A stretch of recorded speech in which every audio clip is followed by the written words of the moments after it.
Hi friends, welcome to history classes.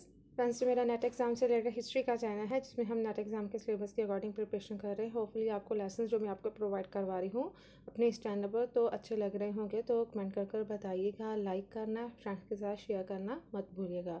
और आगे के लेसन्स देखने के लिए मेरे चैनल को सब्सक्राइब जरूर कर लेना, बेल आइकन को दबा लेना ताकि आपको नोटिफिकेशन मिलता रहे और आप अपनी प्रिपरेशन टाइम पर कर सको। फ्रेंड्स, अब मैंने मॉडर्न हिस्ट्री से एमसीक्यू सीरीज़ का कोर्स शुरू किया हुआ है जिसमें हम मॉडर्न हिस्ट्री से भी एमसीक्यू सीरीज़ के बारे में डिटेल्स में जानेंगे। तो फ्रेंड्स, मिडीवल और जो एशियन हिस्ट्री से जो मेरी एमसीक्यू सीरीज़ है वो भी साथ साथ कंटिन्यू चलेगी। तो मॉडर्न हिस्ट्री का भी टॉपिक मैं नाना आपको प्रोवाइड करवाऊँगी, तो देखिएगा ज़रूर। वीडियोज़ अच्छे लग रहे हैं कमेंट कर जरूर बताइएगा। इसके अलावा फ्रेंड्स, मैं अनअकैडमी पर एडुकेटर हूँ, वहाँ पर जाकर भी मेरे जो कोर्सेज चल रहे हैं उनको देखकर आप अपनी जो प्रिपरेशन अच्छी तरह से कर सकते हो। वहाँ पर मेरे कोर्सेज फ्री ऑफ कॉस्ट हैं, तो आप अपनी जो प्रिपरेशन है और भी अच्छी तरह से कर सकते हो। वहाँ पर भी मुझे फॉलो कर तो यहाँ पर भी इस चैनल को सब्सक्राइब कर लेना और वहाँ पर भी फॉलो जरूर कीजिएगा। और अनअकैडमी का जो लिंक है मैंने डिस्क्रिप्शन में दिया हुआ है। तो आइए स्टार्ट करते हैं हमारे जो आज के नेक्स्ट MCQ सीरीज़ को, जिसमें हमारा फर्स्ट दिया गया है। जैसे कि कथन दिया गया है कि बक्सर के युद्ध के पश्चात बंगाल के सिंहासन पर मीर जाफर को हटा दिया गया था। और तर्क है कि मीर कासिम ने यह सिद्ध नहीं किया कि वह अंग्रेजों के हाथों में कठपुतली है। तो कथन और तर्क जो है उनमें से तर्क को कारण भी कहते हैं। तो इन दोनों में से जो हमारा राइट क्या है, जब दोनों सही हैं तो इसके बारे में जो राइट आंसर है वो है ऑप्शन ए। तो जैसे कि दोनों स्टेटमेंट सत्य दी गई हैं और वह एक दूसरे की व्याख्या भी कर रही है, तो ऑप्शन है हमारा ए राइट आंसर। नेक्स्ट है कथन कि बंगाल कंपनी की नीतियों का सरल शिकार था। और तर्क क्या है कि योग्य व्यक्ति जैसे राजूदौला बंगाल पर प्रशासन करता था।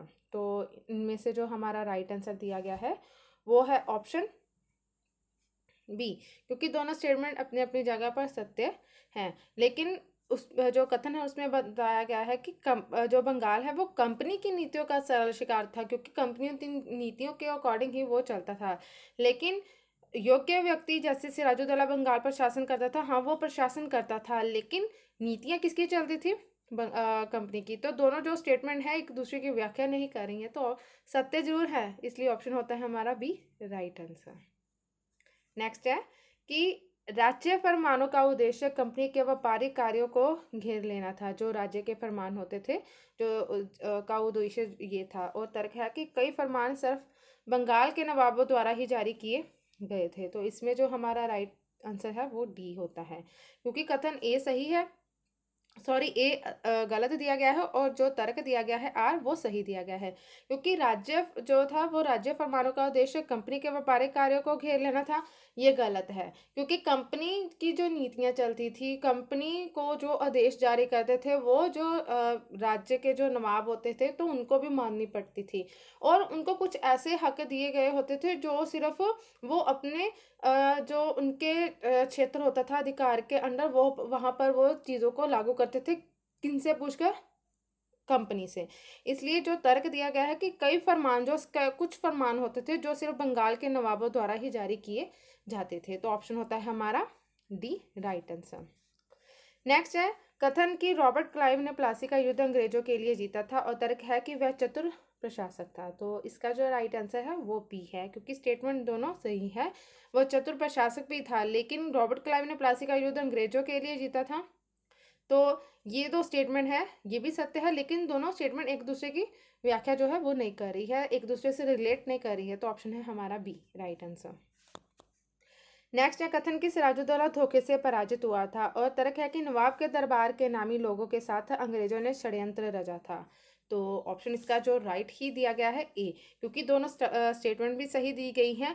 वो पराजित क्यों हुआ था? क्योंकि उस जो अंग्रेजों ने षड्यंत्र रचा था, तो जिसके कारण धोखे से उसको पराजित किया गया था। तो ऑप्शन होता है हमारा ए राइट आंसर। नेक्स्ट है कथन कि फ्रुक्शियर ने अंग्रेजी कंपनी को दस्तक जारी किए। और तर्क है कि इन दस्तकों ने कंपनी के साथ व्यापार में नवाबों का पक्ष लिया था। तो ये जो इसका राइट आंसर है वो सी होता है, क्योंकि कथन ए सत्य दिया गया है लेकिन आर गलत है। क्योंकि फ्रुक्शियर ने अंग्रेजी कंपनी को दस्तक जारी जरूर किए गए थे, लेकिन इन दस्तकों ने कंपनी के साथ व्यापार में नवाबों का पक्ष लिया, ये गलत है। तो ऑप्शन है सी राइट आंसर। नेक्स्ट है कथन कि फोर्ट विलियम के पतन के बाद अंग्रेजों ने शीघ्र युद्ध लड़े और अंग्रेजों के पास, तर्क ये है कि अंग्रेजों के पास नवाबों की अपेक्षा उच्च संसाधन थे। तो इसका हमारा जो राइट आंसर दिया गया है वो डी होता है, क्योंकि फोर्ट विलियम के पतन के बाद अंग्रेजों ने शीघ्र युद्ध लड़े ये गलत दिया गया है, लेकिन अंग्रेजों के पास नवाबों की अपेक्षा ज़्यादा उच्च अच्छे किस्म के जो संसाधन थे ये सही दिया गया है। तो डी राइट आंसर है। नेक्स्ट है कथन कि नवाब की सेना के मुख्य भाग ने प्लासी के युद्ध में भाग नहीं लिया था, और तर्क है कि सेना षड्यंत्रकारियों द्वारा ले जाई गई जो धोखेबाज थे। तो इसका राइट आंसर है हमारा ए, क्योंकि दोनों स्टेटमेंट भी सही हैं और एक दूसरे की व्याख्या भी कर रही है। तो ए है हमारा राइट आंसर। नेक्स्ट दिया गया है कि कथन कि प्लासी के युद्ध ने ब्रिटिश की सैन्य सर्वोच्चता को स्थापित कर दिया था, और तर्क है कि युद्ध के बाद अंग्रेजों ने सिद्ध कर दिया था कि वे अच्छे प्रशासक थे। तो राइट आंसर इसका जो दिया गया है वो बी है। तो क्योंकि दोनों स्टेटमेंट एक दूसरे की व्याख्या नहीं कर रही, क्योंकि सैन्य सर्वोच्चता को स्थापित किया था उन्होंने, लेकिन दूसरी में यह दिया गया है कि युद्ध के बाद अंग्रेजों ने सिद्ध कर दिया कि वे अच्छे प्रशासक थे। तो ये एक दूसरे की व्याख्या नहीं करी, स्टेट और रिलेट नहीं करी है। तो ऑप्शन है बी राइट आंसर। नेक्स्ट है कि किसने स्वीकार किया कि कई बैलों और बेतवेटों की पराजय से उनका कुछ नहीं बिगड़ेगा, और जमीन पर मैं उनके स्रोतों को तो नष्ट कर सकता हूँ लेकिन मैं समुद्र को नहीं सुखा सकता। तो ये किसने स्वीकार किया था? हैदर अली ने, टीपू सुल्तान ने, शेर सिंह ने या अनवरुद्दीन ने? तो ये जो स्वीकार किया था वो हैदर अली ने किया था। तो ऑप्शन है ए, हैदर अली हमारा राइट आंसर। नेक्स्ट है किस गवर्नर जनरल ने कहा कि लॉर्ड मार्टिनी किस तरह का आदमी है, शांति के बावजूद मुझे विश्वास है कि वह कर्नाटक को खो देगा? तो किस गवर्नर जनरल ने ये कहा था? वार्न हेस्टिंग ने, लॉर्ड कॉर्नवालिस ने, लॉर्ड वेल्जली या लॉर्ड डलहौजी ने कहा था? तो ये कथन जो कहा गया था वो वार्न हेस्टिंग के जो गवर्नर जनरल ने कहा था। तो ऑप्शन है ए राइट आंसर। नेक्स्ट है कलकत्ता की स्थापना से पूर्व बंगाल में अंग्रेजों का सबसे बड़ा निवास स्थान कौन सा वो प्रदेश या क्षेत्र था? चित्तौड़गढ़, कासिम बाजार, हुंगली या इनमें से कोई भी नहीं? तो वो है हुंगली। तो ऑप्शन है सी हमारा राइट आंसर। नेक्स्ट है किसने हुंगली में अंग्रेजी फैक्ट्री की स्थापना के लिए अनुमति का अनुमोदन किया था? सुल्तान शुजा, मीर जाफर, अलीवर्दी खान या सिजाउद्दौला? तो राइट आंसर जो है वो है ऑप्शन ए, सुल्तान शुजा ने ही हुंगली में अंग्रेजी फैक्ट्री की स्थापना के लिए अनुमति का अनुमोदन कर दिया था। तो ऑप्शन है ए राइट आंसर।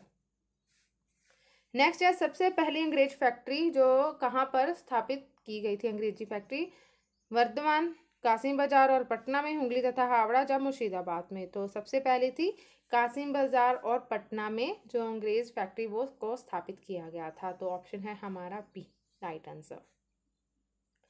नेक्स्ट है निम्नलिखित गवर्नर किस गवर्नर जनरल ने भारतीय पड़ोसी शासकों के प्रति हस्तक्षेप की नीति का अनुगमन नहीं किया? हस्तक्षेप की नीति का? तो ऑप्शन है sir George Barlow, John Shore, Lord Hastings या कॉर्नवालिस? तो वो है लॉर्ड हेस्टिंग। इस गवर्नर जनरल ने भारतीय पड़ोसी शासकों के प्रति हस्तक्षेप की नीति का अनुगमन नहीं किया था। तो ऑप्शन है सी राइट आंसर। नेक्स्ट है निम्नलिखित में से किस पर बंगाल के नवाब ने दस्तकों के दुरुपयोग के लिए अंग्रेजों पर आपत्ति उठाई थी? बंगाल का वो कौन सा वो नवाब था? मुर्शद कुली खां और अलीवर्दी खान ने, सिराजुद्दौला ने, सुल्तान शुजा और फरुखशियर ने, या मीर कासिम और मीर जाफर के द्वारा? तो राइट आंसर जो दिया गया है वो है मुर्शद कुली खां और अलीवर्दी खां के द्वारा ही बंगाल के ये नवाब थे जिन्होंने दस्तकों के दुरुपयोग के लिए अंग्रेजों पर आपत्ति उठाई थी। तो ऑप्शन है हमारा ए राइट आंसर। तो फ्रेंड्स ये थे आज के हमारे कुछ एमसीक्यू सीरीज़ के बारे में हमने जाना। नेक्स्ट और आपको ऐसी ही वीडियो प्रोवाइड करवाऊंगी, तो देखते रहिएगा वीडियोस को, लाइक शेयर करना, रिव्यू और फीडबैक देना मत भूलिएगा। नेक्स्ट क्लासेस आप देखने के लिए मुझे मेरे चैनल को सब्सक्राइब जरूर कर लेना, और अनअकैडमी पर भी मुझे फॉलो जरूर कीजिएगा, वहाँ पर भी मेरे कोर्सेज चल रहे हैं। तो उसका लिंक मैंने डिस्क्रिप्शन में दिया हुआ है। और वीडियो देखने के लिए आप सभी का थैंक यू।